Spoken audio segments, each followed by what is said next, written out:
Hello friends, মিঠুর পাকশালায় আপনাদের সবাইকে স্বাগত। আজ 1 কাপ সুজি দিয়ে ভীষণই সহজ পদ্ধতিতে একটা রেসিপি আপনাদের সাথে শেয়ার করছি। এই জন্য মিক্সির জারের মধ্যে 1 কাপ পরিমাণে সুজি নিয়েছি, ওই সাথে 2 চামচ পরিমাণে টক দই দিয়েছি। খুব বেশি দইয়ের প্রয়োজন হবে না, মাত্র 2 চামচ মতো দিয়েছি। এর সাথে জল দিয়ে দিচ্ছি অল্প অল্প করে, প্রায় এখানে 1/2 কাপের একটু বেশি জল দেব। তো জলটা দিয়ে এটাকে একটু মিশিয়ে নিচ্ছি। প্রথমে একটু কম করে দিয়েছিলাম, আবারও একটু দিলাম, এইভাবে মোট 1/2 কাপ জল দিয়েছি এবং 2 চামচ টক দই দিয়েছি। এই দিয়ে আমি এটাকে খুব ভালো করে মিশিয়ে নেব। তো এবার চামচে করে খুব ভালো করে আগে একবার মিশিয়ে নিচ্ছি, তারপর মিক্সির জারটা ঢাকা দিয়ে এটাকে খুব ভালো করে পেস্ট করে নেব। তো দেখুন, এখন সুজিটা খুব ভালো করে পেস্ট করে নিয়েছি। তারপর একটা পাত্রে পুরো মিশ্রণটাকে নিয়ে নেব। আজকের এই রেসিপিটা বন্ধুরা সকালে তাড়াহুড়োতে একদম 5 থেকে 10 মিনিটের মধ্যেই রেডি হয়ে যাবে। তো দেখুন, এরপর আমি এটাকে মিক্সির জারটা ধুয়ে একটু জল দিয়ে দিচ্ছি, প্রায় 2 চামচ মতো। আর বেশি জল দেওয়ার প্রয়োজন হবে না, এই জলেই ব্যাটারটা ঠিকঠাক রেডি হয়ে যাবে। তো একটা বেশ মিডিয়াম মতো ব্যাটার রেডি করব। ব্যাটারটা খুব বেশি পাতলা না, আবার খুব বেশি শক্তও না। তো দেখুন, এরকম একটা বেশ মিডিয়াম মতো ব্যাটার রেডি করে নিয়েছি। এরপর এখানে একটা ছোট সাইজের গাজর একদম পাতলা করে গ্রেট করে রেখেছিলাম, সেটা দিলাম। ওই সাথে একটা মিডিয়াম সাইজের আলুকেও খুবই পাতলা করে গ্রেট করে রেখেছিলাম, সেটাও দিয়ে দিয়েছি। এর সাথে দিয়ে দিচ্ছি স্বাদ মতো লবণ। এরপর এখানে দিয়ে দেবো 1/2 টিস্পুন পরিমাণে গোটা জিরে। এর সাথেই দিয়ে দিচ্ছি চিলি ফ্লেক্স, ঝালের জন্য এখানে প্রায় 1/2 টিস্পুন পরিমাণে দিয়ে দিলাম। আর এখানে দিয়ে দিচ্ছি প্রায় 1 চা চামচ পরিমাণে কসুরি মেথি। তবে কসুরি মেথির পরিবর্তে কুচনো ধনেপাতাও দিতে পারেন।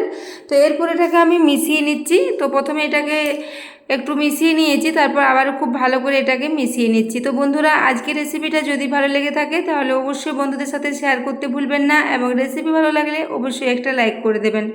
তো দেখুন, এখানে আমি আলু, গাজর ও মশলাগুলোকে খুব ভালো করে মিক্স করে নিচ্ছি।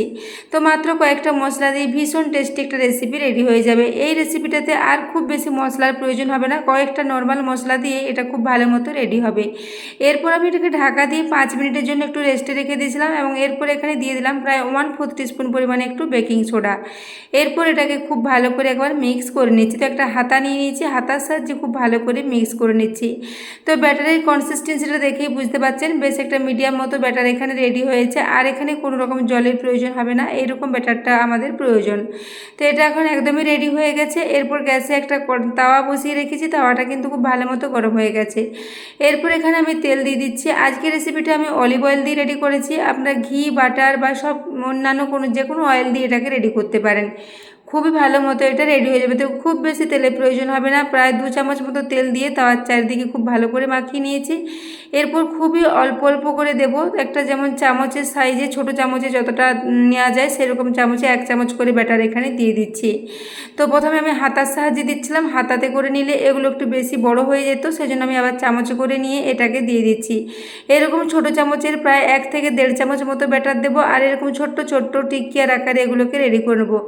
এরকম ছোট ছোট করে হলে এগুলো টিফিন বক্সে দিতে সুবিধা হবে, এবং এগুলো দেখতেও ভীষণই ভালো লাগবে। এবং এগুলো অল্প পরিমাণে ব্যাটার দেওয়ার জন্য এগুলো খুব তাড়াতাড়ি ভাজা হয়ে যাবে, খুব বেশি সময়ও লাগবে না। তো দেখুন, আমি এরপর অল্প অল্প করে ব্যাটার দিয়ে এইভাবে একটু পাতলা করে এগুলোকে ছড়িয়ে দিচ্ছি তাওয়ার মাঝখানে। তো প্রথমবারে আমি এখানে প্রায় 6টা মতো দিয়েছিলাম, পরে আবারও 8 থেকে 10টা করে দিয়ে ভেজে নেব। যেহেতু এগুলো ছোট ছোট আছে, আর একটু করে গুছিয়ে যদি 4-5টা দেওয়া হয় তবে 8 থেকে 10টা একসাথে ফ্রাই হয়ে যাবে।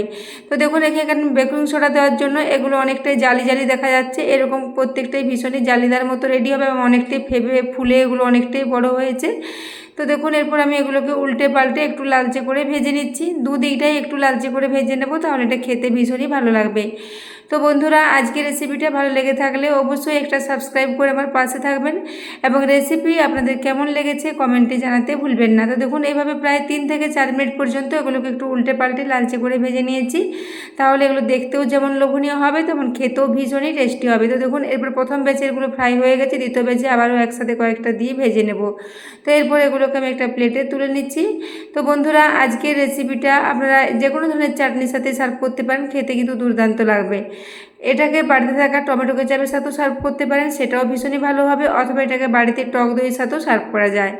তো দেখুন এরপর আমি এগুলোকে রেডি করে নিয়েছি। এই দেখুন দ্বিতীয় ব্যাচে আবার কয়েকটা বেশি করে দিয়েছিলাম। এইভাবে আমি 3 থেকে 4 ব্যাচে এগুলো ভেজে নেব। যে পরিমাণ আমি ব্যাটার রেডি করেছি তা দিয়ে এখানে আমাদের 4 জনের সকালে ব্রেকফাস্ট রেডি হয়ে গিয়েছিল। অনেক বেশি পরিমাণে এগুলো রেডি হয়ে যায় অল্প পরিমাণ সুজি দিয়ে। তো বন্ধুরা আজকে রেসিপিটা বাড়িতে অবশ্যই ট্রাই করবেন, এবং ট্রাই করলে রেসিপি কেমন লেগেছে কমেন্টে জানাতে ভুলবেন না। খুবই অল্প উপকরণ দিয়ে ভীষণ টেস্টি মতো একটা ব্রেকফাস্ট রেসিপি রেডি হয়ে যাবে। তো দেখুন আমি একে একে সবগুলোই প্লেটের মধ্যে নিয়ে নিচ্ছি। দেখেই বুঝতে পারছেন 1 কাপ সুজি দিয়ে কতগুলো এখানে রেডি হয়েছে, অনেকগুলো পরিমাণে হয়েছে।